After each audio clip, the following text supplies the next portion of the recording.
lot going on all over the world, and there will be on the Isle of Man. I mean, if someone is just listening to this now and they think, I kind of want to get involved, what would you recommend? Well, I suppose you've got up till just before midnight tonight to go outside and make some music somewhere. And it'll probably still be light at midnight anyway, because it is the longest day. And so, yeah, you've got plenty of time to do it. As I mentioned, Thomas Moisson is with us as well, Thomas. And Thomas, we're talking about the fact that obviously, you know, we said that Make Music Day started in France, which of course is your neck of the woods. Is it very big over there then? What do you remember of it growing up? That's really big now.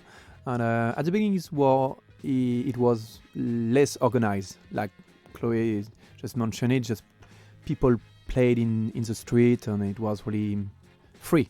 And now it's more organized with like the city organized concerts, and the biggest city organized like on the 21st. And the smaller cities around, it's most on the Saturday, Sunday before, so people can enjoy music for 4 or 5 days, so that's so cool. Oh, fantastic. And do you think it has made a big difference to people? Like, has it inspired people to get into music, do you think? Yes, because just to see, especially after the COVID period, just to can share music and to have a day for every people to be in a place to listen all kind of music, rock and roll, punk, traditional music. So that's really good also for people to discover music, to have time with other guys that do not know. So yeah, that's make maybe another sense now also with the period we had to have a day to celebrate on something with the music, since music it's like an international language, so we can be together and listen music even if we do not have the same language, and listening or playing both. So true. Wise words from Thomas there. And Dave, obviously, you know, as we've talked about, you two have been collaborating with this Breton Isle of Man collaboration, Néanessan. Are you going to continue doing things together? What are the plans for Néanessan? Yeah, well, we do have plans. In fact, I mean, this week we've been actually really lucky to firstly have the support of the likes of the Arts Council and Soundcheck Charity to allow us to kind of extend the trip in a way. Not just visit schools, but to be able to sit at the likes of Culture Vannin and go through some new material. Part of that reason is that we sort of like to work.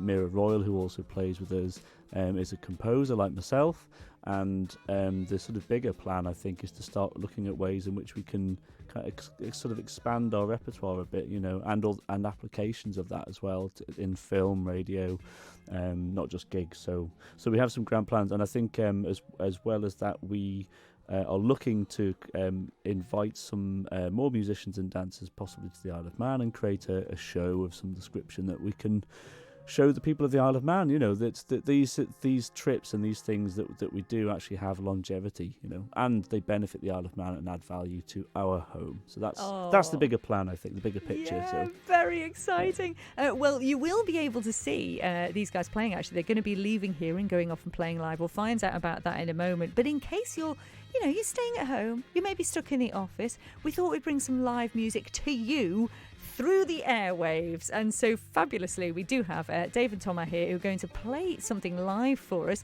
What are we going to hear, Dave? This is a sort of semi-arrangement from our album, and it's called Casabar, and it's a dance music for a Breton dance. Lovely. So we've got fiddle, we've got accordion here. So yes, take it away, guys.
Yes, we should say gentleman in the sack. Très bien, merci beaucoup. That was wonderful.